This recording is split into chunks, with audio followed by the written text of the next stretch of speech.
I've read a number of articles recently which talk at great length about employer branding, where it works, where it doesn't, what you need to do and what you don't.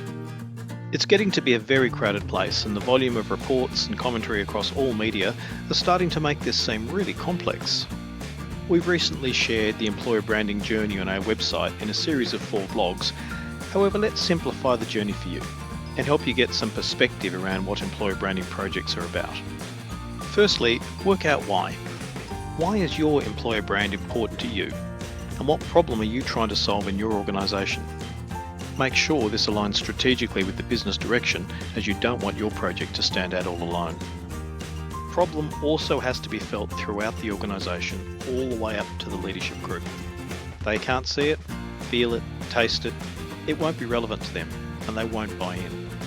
Secondly, understand what the market perception is of you as an employer, your employer brand. This is more than a website review. You need to analyse what you offer compared to both commercial and talent competitors. You also need to review the messaging you are taking to market in job advertisements and other written communications, including social media posts, to understand how people react to your messages. The question to ask from this analysis is simply, is it clear why people would want to work for my company? And are the reasons the right reasons? Next, see if this aligns with what your leadership team want your company to be known for. Too many branding projects forget to ask the leaders what brand aspirations they have. If your leaders aren't aligned and engaged, your project will sink. Engage with the leadership early. Find out their viewpoints and review how this compares with the market perception. If there's not alignment, you have some work to do. Your leaders' aspirations for what underpins your employer brand are crucial. They set the platform for your aspirational brand and what you should look to achieve.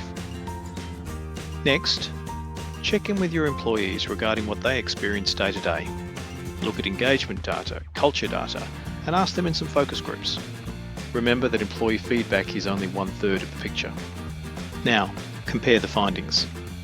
We use a balanced triangle to plot where there is alignment and where there isn't. It helps us build a roadmap to guide clients in aligning their market perception with their leader's aspiration and the employee experience. We're looking for a balance point between the 3 perspectives to direct the roadmap. The roadmap should talk through what you need to do and when across creative asset development, messaging themes, and leader behaviour to embed the employer brand promise and realise your employee value propositions. Then, you need to define some key metrics to guide you. Once the roadmap is in place, build some measures to track progress.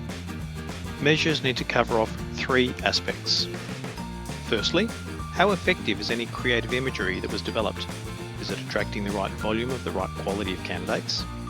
Secondly, how consistent is the messaging across all platforms, digital and otherwise? Thirdly, how well are the leaders role modelling the behaviour needed to ensure the employee experience meets branding expectations? It's not rocket science. But a successful branding project needs an owner, executive buy-in, strategic alignment, and measures to be successful.